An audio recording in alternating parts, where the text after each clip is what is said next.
ನಮಸ್ಕಾರ. ರಿವ್ಯೂ ಚಾನಲ್ಗೆ ಸ್ವಾಗತ. ನಾನು ಸೌಖ್ಯ ಗಾಂವ್ಕರ್. ಅಮೆರಿಕಾಗೆ ತಿರುಗಿಸಿ ಕೊಟ್ಟ ಭಾರತ. ಅಮೆರಿಕಾಗೆ ಭಾರತ ಎಂಥ ಕೌಂಟರನ್ನು ಕೊಟ್ಟಿದೆ ನೋಡಿ.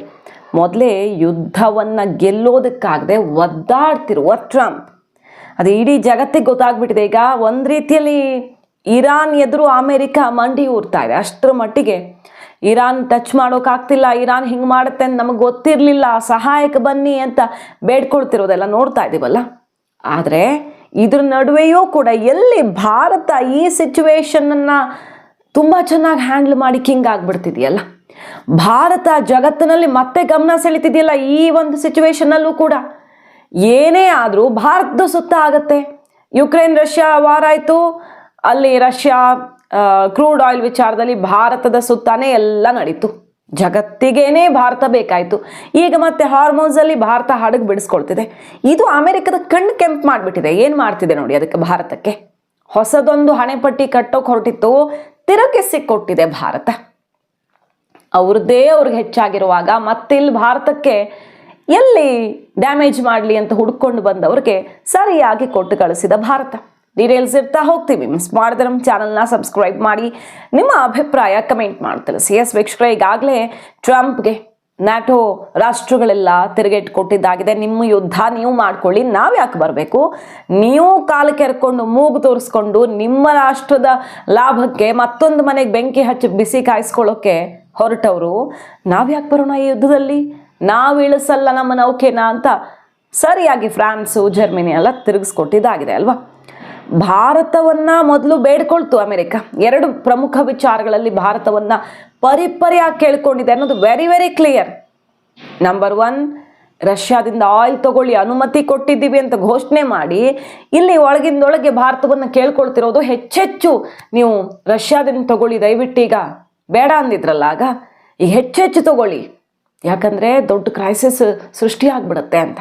ಮತ್ತೊಂದು ಕಡೆ ಹಾರ್ಮೋಸ್ ಏನು ಬ್ಲಾಕ್ ಆಗಿದೆಯಲ್ಲ ಅದನ್ನು ಕ್ಲಿಯರ್ ಮಾಡೋಕೆ, ಅದನ್ನು ಸೆಕ್ಯೂರ್ಡ್ ಮಾಡೋಕೆ ಭಾರತದ ಮೊರೆ ಬಂದಿದೆ ಅಮೆರಿಕ.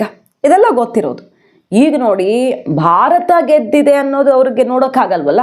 ಭಾರತ ಮಾತ್ರ ಇದನ್ನು ಸಾಧಿಸಿದೆ. ಹಾರ್ಮೋಸಿಂದ ನಮ್ಮ ಹಡಗುಗಳು 1 by 1 ಬರ್ತಿದೆ. ಇದನ್ನೆಲ್ಲ ಪಾಪ ಅಮೆರಿಕ ಸಹಿಸೋಕ್ಕಾಗತ್ತಾ? ಇದು ಹೊಸ ಕಥೆಯನ್ನು ಕಟ್ತಾ ಇದೆ. ಏನೋ ಡೀಲ್ ಆಗಿದೆ. ಇರಾನ್ ಏನೋ ಒಂದು ಕಂಡೀಷನ್ ಹಾಕಿದೆ. ನಿನ್ನೆ ಎಲ್ಲ ಸುದ್ದಿ ಆಯ್ತಲ್ಲ ಇದು ಮೀಡಿಯಾದಲ್ಲಿ. 3 ಕಂಡೀಷನ್ ಹಾಕಿದೆ, ಅದು ಹಾಕಿದೆ, ಇದು ಹಾಕಿದೆ.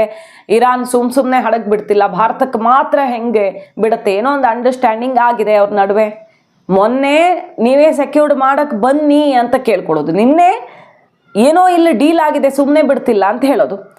ಏನಂತ ಹೇಳಿದ್ರು? ಭಾರತ ವಶಪಡಿಸ್ಕೊಂಡಿದ್ದ 3 ಟ್ಯಾಂಕರ್ಗಳನ್ನು ಬಿಡಿ ಅಂತ ಕಂಡೀಷನ್ ಹಾಕ್ಕೊಂಡು ಹಾರ್ಮೋಸಲ್ಲಿ ಭಾರತದ ಹಡಗು ಬಿಡ್ತಾ ಇದೆ ಅಂತ ಹೇಳ್ತಿದ್ದಾರೆ. ಅಮೆರಿಕದ ದಿಗ್ಬಂಧನ ಎದುರಿಸ್ತಾ ಇದ್ದ ಹಾಗೂ ಇರಾನ್ನಿಂದ ತೈಲ ಸಾಗಿಸ್ತಾ ಇದ್ದ ರೂಬಿ ಮತ್ತು ಆಸ್ಟಾಲ್ಟ್ ಸ್ಟಾರ್ ಅಲ್ ಜಫಾರಿಯ ಹಡಗುಗಳನ್ನು ಕಳೆದ ಫೆಬ್ರವರಿ 6ರಂದು ಕರಾವಳಿ ರಕ್ಷಣಾ ಪಡೆ ಸಿಬ್ಬಂದಿ, ನಮ್ಮ ಸಿಬ್ಬಂದಿ ವಶಪಡಿಸ್ಕೊಂಡಿದ್ರು ಮುಂಬೈ ಬಂದರು ಪ್ರದೇಶದಲ್ಲಿ. ಈ ಹಡಗುಗಳನ್ನು ತಡೆದ ನಂತರ ಅವುಗಳಲ್ಲಿ ಕಾನೂನು ಬಾಹಿರ ರೀತಿಯ ತೈಲ ವ್ಯವಹಾರ ನಡೆಸ್ತಾ ಇದ್ದದ್ದು ಒಂದಿಷ್ಟು ಸುಳಿವು ಸಿಕ್ತು, ತನಿಖೆಯನ್ನು ಮಾಡಲಾಗ್ತಿತ್ತು.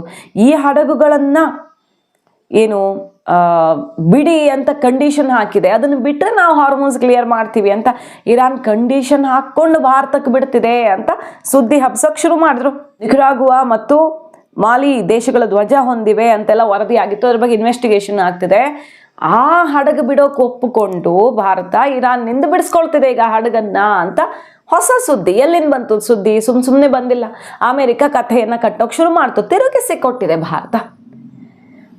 ನೀವು ಕಟ್ಟಿರುವಂಥ ಕಥೆಯನ್ನೆಲ್ಲ ನಂಬಿಕೊಂಡು ಕೂರಕ್ಕಾಗಲ್ಲ. ಭಾರತ ವಿದೇಶಾಂಗ ಇಲಾಖೆ ಡೈರೆಕ್ಟ್ ಹಿಟ್ ಅಮೆರಿಕಾಗೆ. ಮತ್ತು ಯಾರ್ಯಾರು ಇದನ್ನು ಕಥೆಯನ್ನು ಹೇಳ್ತಿದ್ದಾರೋ ಅವ್ರಿಗೆ. ಭಾರತ ಹಾರ್ಮೋಸ್ ದಾಟಿ ಬರೋದಿಕ್ಕೆ ಇರಾನ್ ಜೊತೆಗೆ ಮಾತುಕತೆ ನಡೆಸಿ ರಾಜತಾಂತ್ರಿಕವಾಗಿ ಏನು ಗೆಲುವನ್ನು ಸಾಧಿಸ್ತಲ್ಲ, ಆಗ ಯಾವುದೇ ಬಗೆಯಲ್ಲೂ ಕೂಡ ವಶಪಡಿಸ್ಕೊಂಡಿರೋ ಹಡಗನ್ನು ಬಿಟ್ಟು ಕಳಿಸುವ ವಿಷಯವೇ ಬಂದಿಲ್ಲ. ಆ ವಿಷಯ ಇಟ್ಟುಕೊಂಡು ನಾವು ಮಾತುಕತೆಗೆ ಹೋಗಿಲ್ಲ ಅಂದಮೇಲೆ ಅದು ಕಂಡೀಷನ್ ಎಲ್ಲಿಂದ ಬರುತ್ತೆ? ಈ ವರದಿ ಆಧಾರ ರಹಿತ, ವಶಪಡಿಸಿಕೊಂಡ ಹಡಗುಗಳು ಇರಾನ್ಗೆ ಸೇರಿದ್ದು ಅಲ್ಲ ಅಂತ ತಿರಸ್ಕರಿಸಿದೆ ಭಾರತ. ಈ ಹೊಸ ನರೇಟಿವ್ ಜೊತೆಗೆ ಬಂದಿರುವಂಥ, ಹೊಸ ಚಿತ್ರಕಥೆಯೊಂದಿಗೆ ಬಂದಿರುವಂಥ ಅಮೆರಿಕಾಗೆ ಸೆಡ್ ಹೊಡೆದು ಕಳಿಸಿದೆ.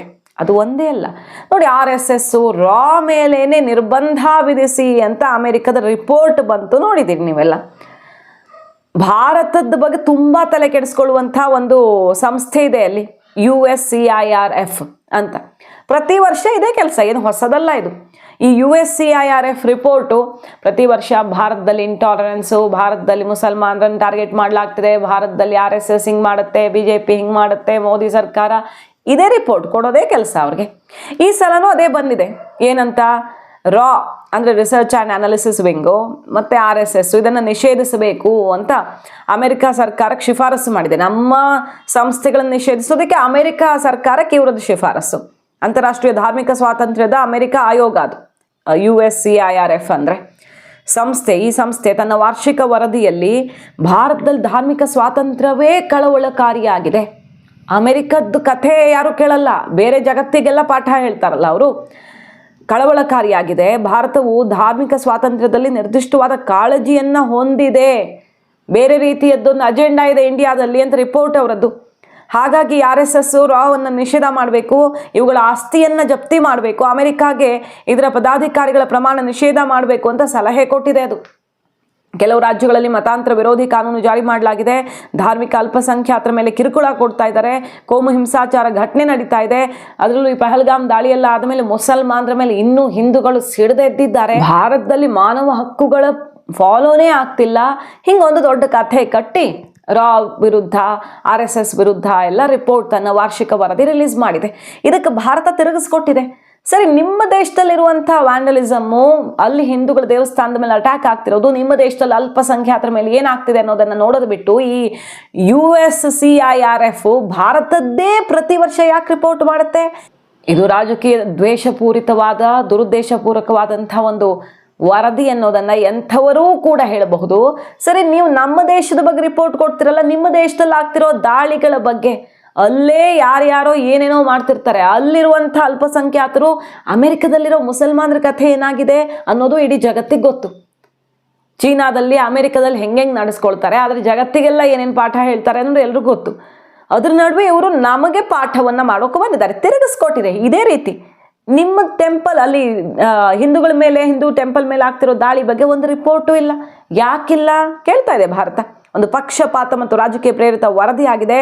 ಹಿಂದೆ ಬೇಕಾದಷ್ಟು ಸಲ ಈ ವರದಿ ಬಂದಿದೆ, ಆದರೆ ಇದಕ್ಕೂ ನಿಮಗೂ ಸಂಬಂಧನೇ ಇಲ್ಲ. ಇದು ನಮ್ಮ ದೇಶದ ಆಂತರಿಕ ವಿಚಾರ. ನಮ್ಮ ದೇಶದಲ್ಲಿ ಪ್ರಜಾಪ್ರಭುತ್ವ ವ್ಯವಸ್ಥೆ, ಸಂವಿಧಾನದ ಆಧಾರದಲ್ಲಿ ಎಲ್ಲರನ್ನೂ ಸಮಾನವಾಗಿ ನಡೆಸ್ಕೊಂಡು ಹೇಗೆ ಹೋಗ್ತಿದ್ದೀವಿ ಅನ್ನೋದು ನಮ್ಮ ದೇಶದ ವಿಚಾರ. ನಿಮ್ಮ ದೇಶವನ್ನು ನೀವು ನೋಡ್ಕೊಳ್ಳಿ ಅಂತ ತಿರುಗಿಸಿ ಕೊಟ್ಟಿದೆ Bharat. Question on USCIRF. The US, that is United States Commission on International Religious Freedom, they had released their report 2024 yesterday. They have been releasing their reports earlier as well, in earlier years. The USCIRF is known as a biased organization with a political agenda. They continue to publish their propaganda on India, masquerading as part of an annual report. We really have no expectation that USCIRF will even seek to understand India's diverse, pluralistic and democratic ethos. America ಇಷ್ಟು ಹೇಳ್ಬಿಟ್ರೆ ಸಾಕು, ಇಲ್ಲಿ ಒಳಗಡೆ ಇರುವಂಥವ್ರು ಹೊತ್ಕೊಂಡು ಬಿಡತ್ತೆ ಹಾಗೆ. ಓ, ಮೋದಿ ಏನೋ ಮಾಡ್ಕೊಂಡಿದ್ದಾರೆ, ಏನೋ ಡೀಲ್ ಮಾಡಿದ್ದಾರೆ ಇರಾನ್ ಜೊತೆಗೆ, ಭಾರತವನ್ನು ಅಡವಿಟ್ಟಿದ್ದಾರೆ, ಟ್ರಂಪ್ ಹೇಳಿದ್ದಾರೆ ಅಂದಮೇಲೆ ಅದು ನಿಜ ಅಂತ ಇಲ್ಲಿ ಶುರು ಆಗಿಬಿಡತ್ತೆ. ಸೊ ಇಲ್ಲೊಂದು ದೊಡ್ಡ ವಿದೇಶಿ ಟೂಲ್ ಕಿಟ್ ಕೆಲಸ ಮಾಡ್ತಿದೆ ಅಂತ BJP ಸರ್ಕಾರ, ಮಂತ್ರಿಗಳು ಆಗಾಗ ಹೇಳೋದು, ಮತ್ತು ಇಂಥ ರಿಪೋರ್ಟ್ಸ್ ಬರೋದು. ಭಾರತದಲ್ಲಿ ಮಾತ್ರ ಇಡೀ ಜಗತ್ತಿನಲ್ಲಿ ಇಂಥದ್ದೆಲ್ಲ ಆಗ್ತಿದೆಯಂತೆ, ಬೇರೆ ದೇಶಗಳಲ್ಲಿ ಏನಾಗ್ತಿದೆ ಅನ್ನೋದು ಗೊತ್ತಿಲ್ಲ, ಭಾರತದಲ್ಲಿ ಮಾತ್ರ ಇಂಥದ್ದೆಲ್ಲ ಆಗ್ತಿದೆ ಅನ್ನುವಂಥ ರಿಪೋರ್ಟ್ಗಳು ಬರೋದು, ಕಾಲ ಕಾಲಕ್ಕೆ ಭಾರತದ ಇಮೇಜನ್ನು ಟಾರ್ಗೆಟ್ ಮಾಡೋದು, ಎಷ್ಟು ಸ್ಪಷ್ಟವಾಗಿ ಇದು ಅರ್ಥ ಆಗುತ್ತೆ ಜನಕ್ಕೆ.